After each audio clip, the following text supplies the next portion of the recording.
Sure that works.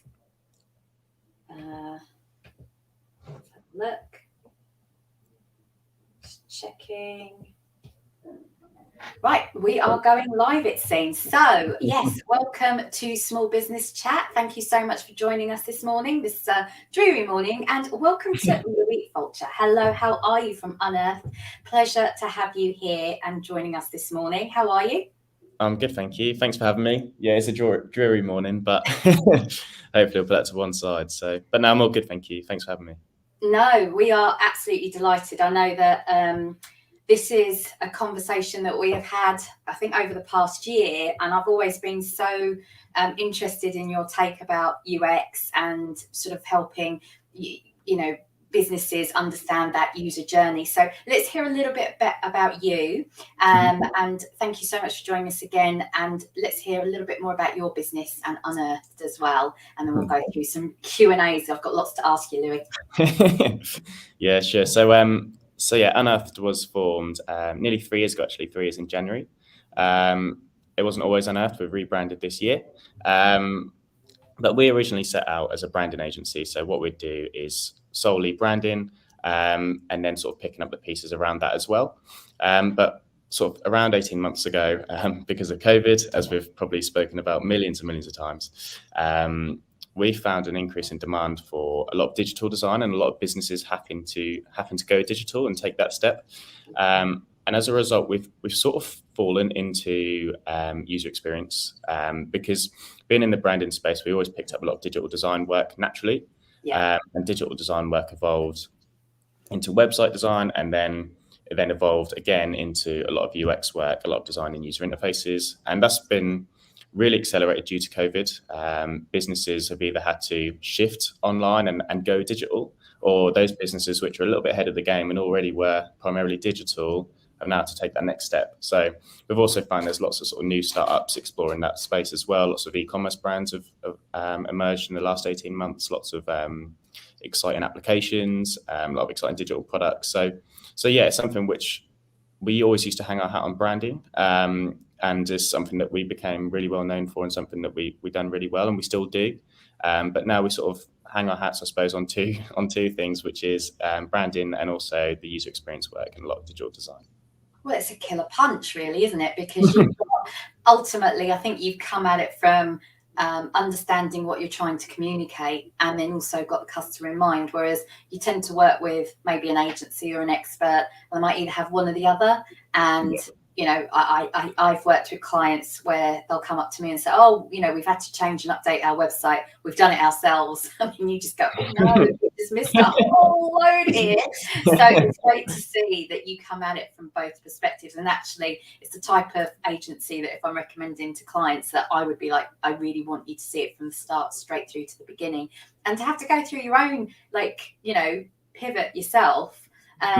We've talked about that. So yeah, absolutely. It'd be great to see, obviously that's happened for you. It's provided you with such great opportunities. What have you found have been the greatest challenges for these businesses?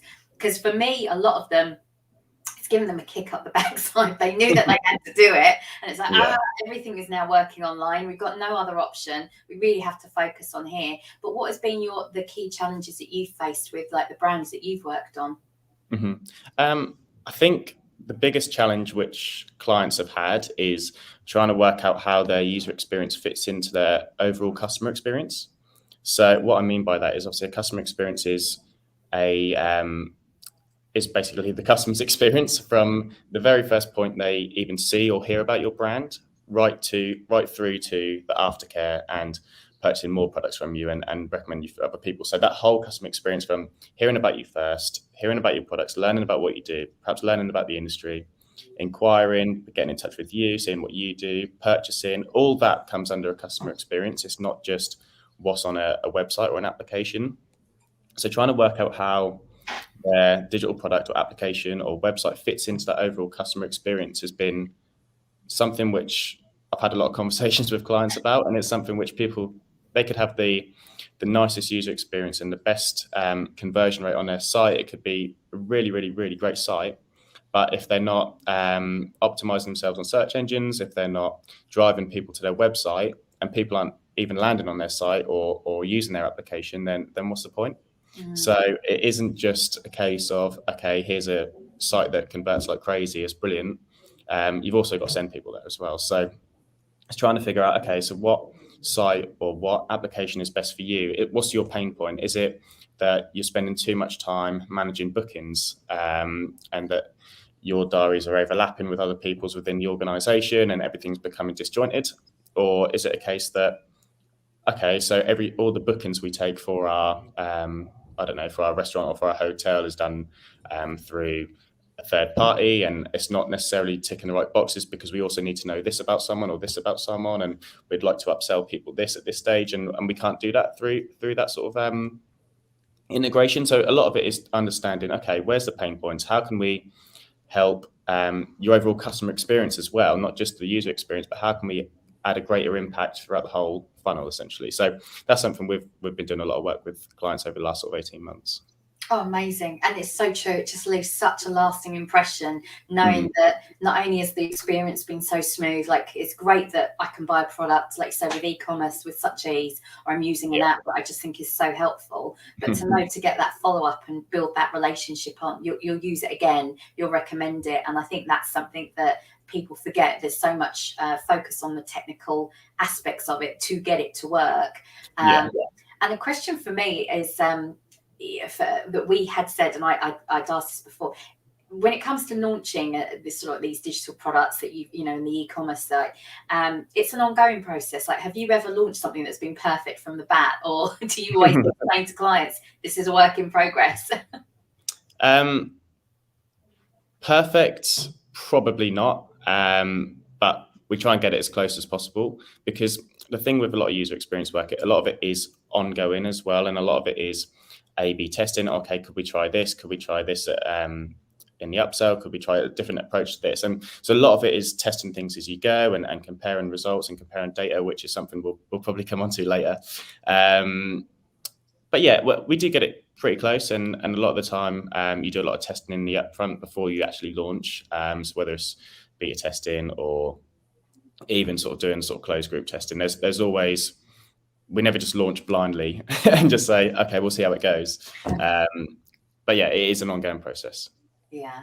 And also, again, it's working with you along that process to understand that at the offset. I think a lot of people would just think, right, I've just hired this agency, it's going to go live, and we're never going to speak to them again. Well, actually, the longer process. Run away into the sunset. Yeah, there's value in working alongside the right agency that takes you along that process, that can tweak it along the way, that's got the insights to go, that's not working, or actually that's working really well. Because ultimately that's what it's about, and hence it's the title of this show, really. It's making sure you're converting. And there are some tweaks. Obviously you've worked with like larger brands. I just saw a fabulous piece that you did with McDonald's in your electric vehicle. I love that. And also, you know, from a small business and SME perspective, we're really keen on like these chats that we do, that actually, you know, don't think that you have to be big before you start investing in this. It's actually, this is how you are going to grow your business and make it scalable and sustainable. So tips really, because ultimately here we are, it has to convert, we have to show proof in what we're doing. It's wonderful to say we have these digital services products, and like you say, being able to have the whizziest tech behind your e-commerce site. But what tweaks could you recommend, do you think? Or you mentioned there are different pieces of advice for different setups, so over to you, because we've got to Yeah, so I figured that amongst our listeners, we're going to have a sort of wide range of business owners, ones with perhaps brochure sites, one with e-commerce sites, one with digital products, mobile applications. So I wanted to give a little bit of value to each listener and something that they could perhaps take away for each. I'm a nice guy like that, you see. Yeah, great like that. This is why I wanted you on here. Okay, so yeah, if you've got a brochure site, one of my tips would be, and it's something that we actually covered a few moments ago, was around the overall customer experience. Okay, so how can you make your website work harder for you? Because there may be some business owners which are in their infancy and they've thought, okay, we need a website. Okay, so why do you need a website? Well, a lot of the time you do find that businesses may have a website for social proof, and it's something which is probably the primary responsibility of my site, actually, which is a bit funny. But with take my customer experience, for example, a lot of my leads and a lot of my work comes from referrals, come through agency partnerships, come through direct conversations. And a lot of my marketing budget is more towards those networking events, those speaking events, and not so much towards paid media and SEO. Don't get me wrong, it can be such a powerful tool and a great approach, but for me, I decided to go a little bit of a different route. So a lot of the time it'll be like, for us example, us having a conversation and then you thinking, okay, well, let's see what they do. Let's go on their site and see what the work they do. It's there for social proof. Okay. So if it's there for social proof, great. It needs to look great. There needs to be clear call to action still. So if people do want to sort of get in touch or to inquire, they're still there. But for a lot of businesses, I'll take one example. Recently, we had a car body shop, and they sort of done a lot of repairs, a lot of customizations for cars, and they had a brochure site, which was more just for the sake of having a site at the time. But we essentially turned it into a site which drove inquiries, so it drove leads. And actually, that was probably our best performing site this year, and it returned had a return on investment of over 1,000% in the first month, which was pretty staggering. But on top of that, it also was able to manage their bookings as well for a sister company of theirs. So whereas before they had a site which was pretty redundant, it didn't really do a lot. They now managed to drive loads more leads. They managed to manage all their bookings for their sister company, and they managed to make that website a lot easier and automate a few of their processes.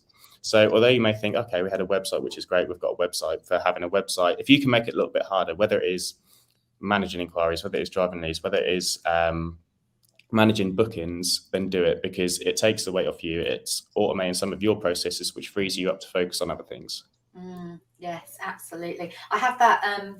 It's one of the things with clients that we discuss is, there's nothing more annoying now that, like you say, even if it's a brochure site, I've got to click out to find the contact details, to find the email, or type into a form or something, I'm being taken away. Whereas actually now you can just put in, booking your call to discuss, and it's a certain amount of time, and all these whizzy apps that we've got now, obviously, but just to know that this is for me, click.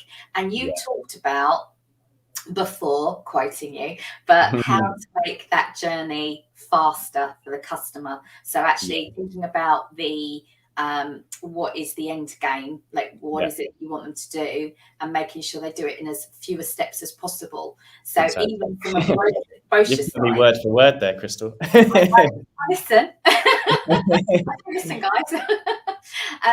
But I love that, because we're so time poor, and you've got to think about that for your customers and whoever's reading it. And it's been great feedback for me. Again, it's never perfect, but I use my website, even if it's a brochure site, it's like your lead page, it's your sales page for like your products. And if they don't get what you're saying, or if they is one thing. So a lot of people have invested in the copy first to put it up there and done it themselves, but what you're saying is actually, not only does that have to be great and attractive, but what's going to make them book there and then and go, oh, this is totally what I need, what's the next line of inquiry. So I love that. Even from a brochure site, I love the fact that that is quite specific. And just so with that example of 1,000% like increase, so just things like automating the process in terms of like scheduling calls, I take it, or scheduling bookings as well, but the bulk of it was around generating leads and requesting estimates. So it was one we re-platformed it as well. We took it over to WordPress, which increased the page speed and everything like that, which is equally as important, because if you land on a site and it takes 20 seconds to load and things don't load properly, you're going to go elsewhere. So that's equally important. But just having clear call to actions and clear user journeys and taking everyone through, no matter where they go through the site, ultimately you want them to request an estimate, which was the driving factor. And getting everyone to funnel into that that was basically what saw the great results. So it's not something which is, it's not overly complicated, but the complicated bit is making it simple. Does that make sense? That's the most complicated part. But yeah, you sort of touched on it there, but the art of UX is getting people to take that desired action in as little steps as possible. Amazing. That's going to go on the quote when I'm promoting this. Thank you. So that's brochure. Do you want to go on to the next one? That's good. Some great tips already. Thank you. Yeah. Okay. So next one, e-commerce websites, Yes. and it's something which we actually uncovered for a client of ours beginning of this year, and it was that hidden fees and even discount codes can absolutely kill conversion. So what I mean by that is it was a B2B business, and they were selling. I won't go into, but they're selling a product essentially. Once that product was added to the basket at X amount, I thought, oh, great, okay, add that to the basket. You then get to the basket, it would then add on the VAT, which is fine because most businesses are VAT registered anyway. But again, a little bit of a, okay, that perhaps could have been shown in the upfront. And then on top of that, it was a delivery cost of, I think it was £149.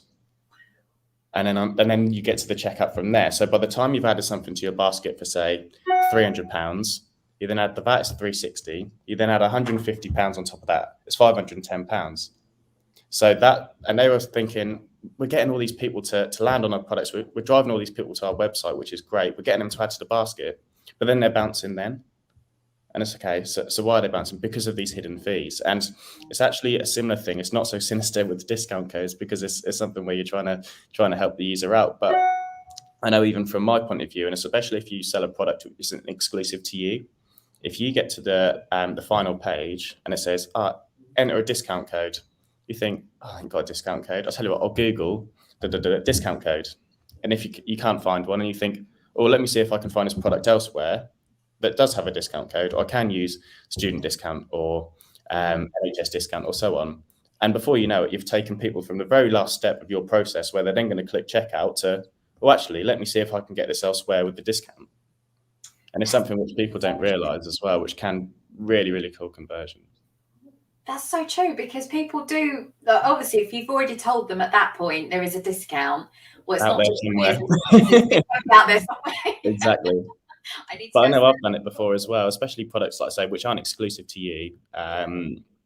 Yeah, you're basically putting a big sign up to people and saying, see if you can get this elsewhere cheaper. And I don't know whether it's me just being a cheapskate or being tight, but I know it's something I always do, and I'm sure there's other people. So.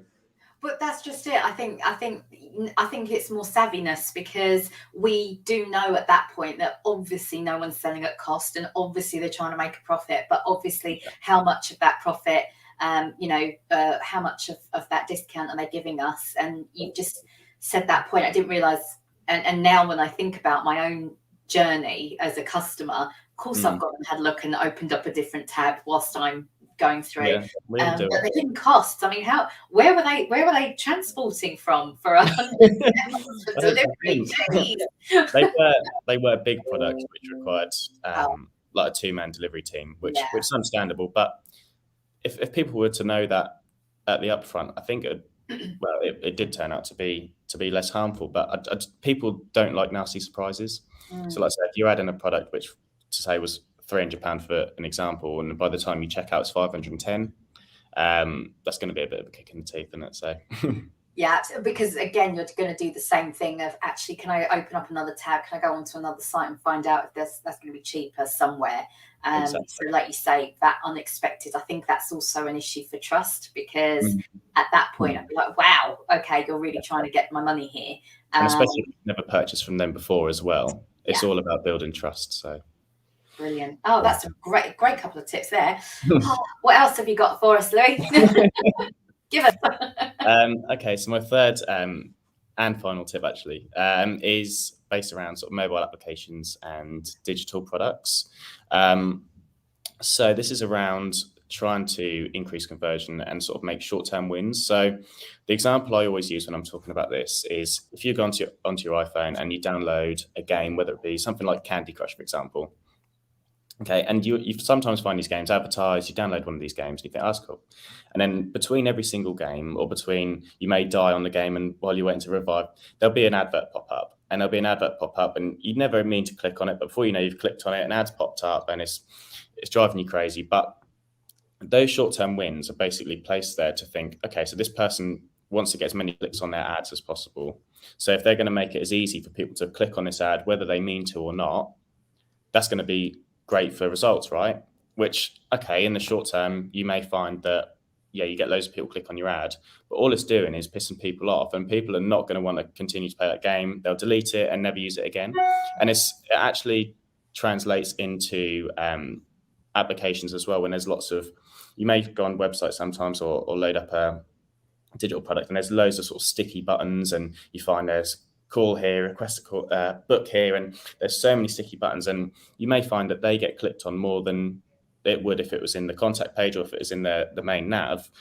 But all it's doing is annoying people. So you may get a short-term win, and you may find that you get more people click on that in the upfront. But are people going to return to your website knowing that it's annoying, knowing that you can't actually find what you want because you're bombarded by call to actions? So I always say, yeah, short-term wins may actually be doing more harm than good, which comes back to sort of an underpinning message, which is data can only take you so far.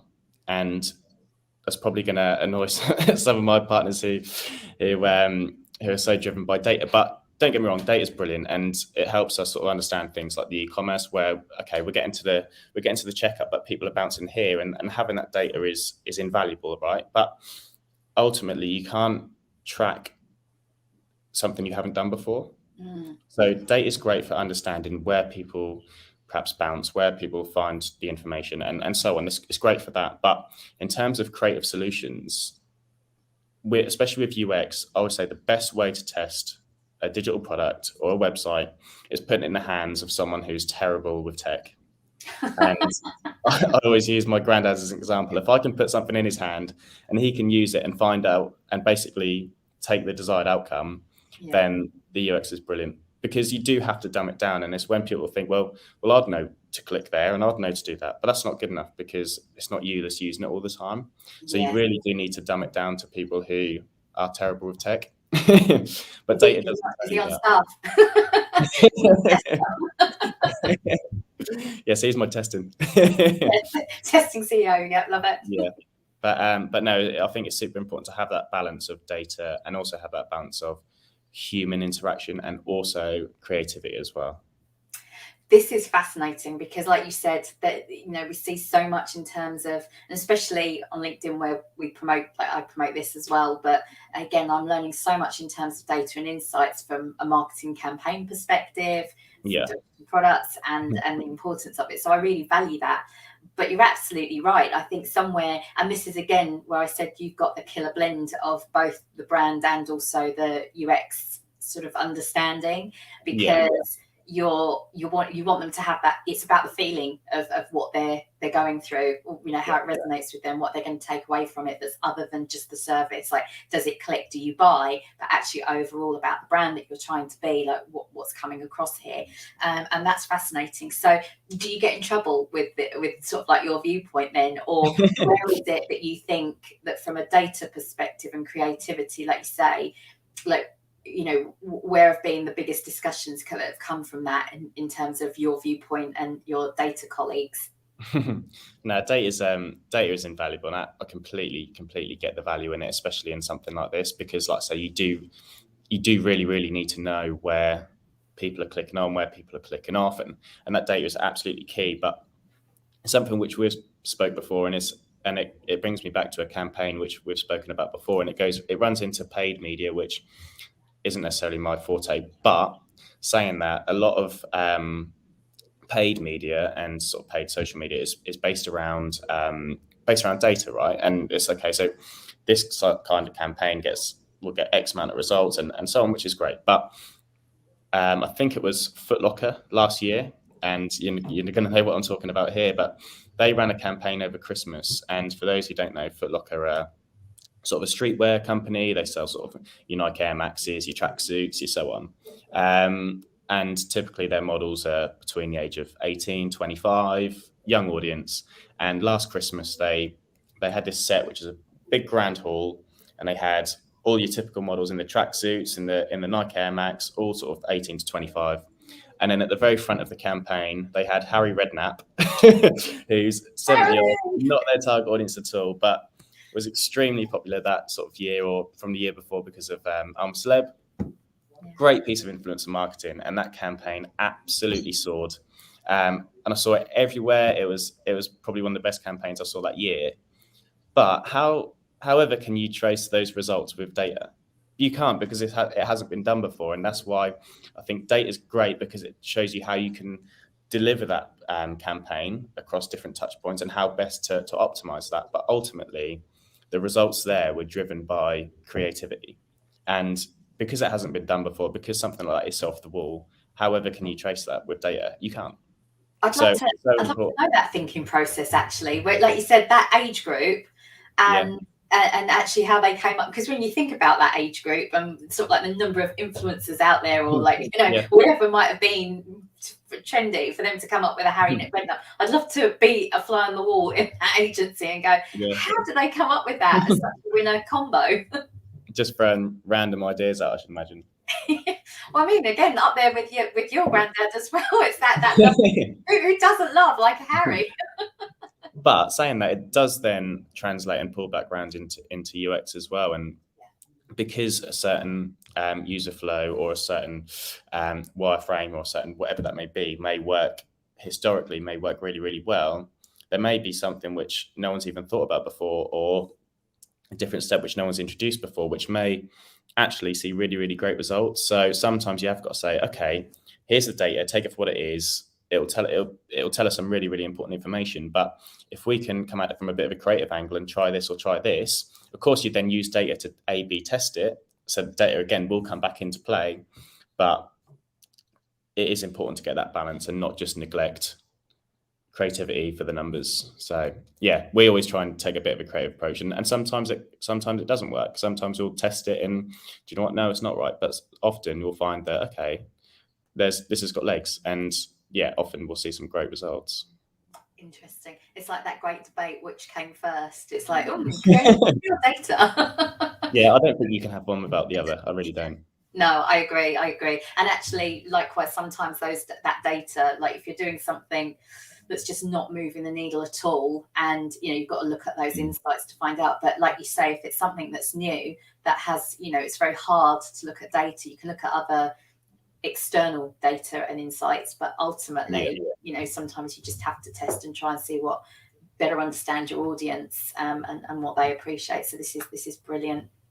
But data is super important as well when it comes to sort of working with businesses, particularly in e-commerce, which are turning over lots and lots of revenue each year. That I mentioned earlier about the case study with the car repair shop, where we saw a return on investment of over 1,000% in the first month, which is staggering. However, when you then start talking about businesses which are turning over hundreds of millions of pounds a year, it only takes a small marginal gain within their e-commerce store, within their sort of digital product, where a small marginal gain can amount to a massive increase in revenue. So that could be 0.1%. It doesn't have to be, 50%, 1,000%, 100%. It could be as small as 0.1%, which could make a staggering difference. So that's where data can unlock a lot of sort of opportunity there. There's definitely a balance for both, but I think it's something which I've seen a little bit in the last sort of couple of years, a massive swing towards data. And I think sometimes people are forgetting the creative as well. So yes, absolutely. Oh, thank you so much. Tell us, as we're sort of like wrapping up, this is amazing. Tell us a little bit more about how people that are watching this can find you, and also what you do, because I know that you were doing a series on LinkedIn, which was fabulous, you and Stokely, Howard. Yeah. So again, that was brilliant, and I enjoyed watching those and hearing those. So tell us a little bit more about how people can follow you and hear these brilliant viewpoints of yours. Yeah, so best way to find me would be on LinkedIn. My name is that. So yeah, just connect with me on LinkedIn, drop me a message, and I'll be always happy to help and have a chat around UX, brand, or whatever that may be. So yeah, always happy to speak to people, so reach out. Oh, brilliant. And we've put all the links in for Louis in the YouTube description, as well as links to Unearthed. So that's amazing. I love that name, by the way. It's brilliant. Is there a creative concept behind that, or just, Yeah, that actually stemmed from a lot of the branding work we've done, and sort of finding those gems and unearthing them to the masses. So that was the thought process behind that. But love it. Well, thank you so much. I mean, on behalf of both myself and Karen, who is our tech and website queen, so she love this. Hopefully enjoy that, yeah.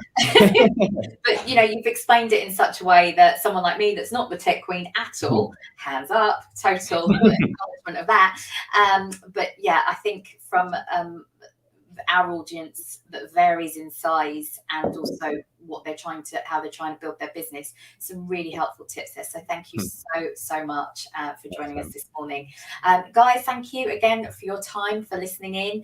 If you have any questions, please post them underneath the comments. I'll be sure to just check out on them. But of course, follow Louis. He's got the details there. Follow him. Definitely learn a little bit more about what he and his agency will do for you. And also don't forget to subscribe on the link for the YouTube channel so that you can get notifications of this, or sign up for one of our newsletters. Mine or Karen's, there's a clear distinction in what we'll promote. So yes, please do that. Thank you very much, and we will see you at the next show. Take care. Thanks so much for having me.